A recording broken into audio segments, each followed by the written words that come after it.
Ito po yung ulam namin sa almusal na kapipitas lang dyan sa aming bakuran. Ready na yan, pitasin yung aking mga ampalaya.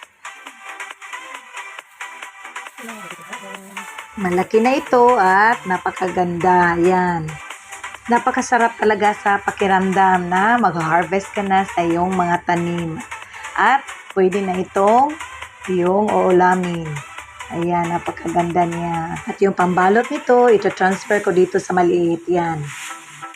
Kapag meron akong makikitang mga maliliit, kailangan talagang ibalot para hindi masira ng mga insekto. Ayan, napakaganda. Mabilis lang talaga lumaki yung mga ampalaya kapag hindi ito nasisira ng mga insekto. Organic talaga itong aking ampalaya. Wala itong halong ano-ano man. Walang spray. Simple lang itong ginawa.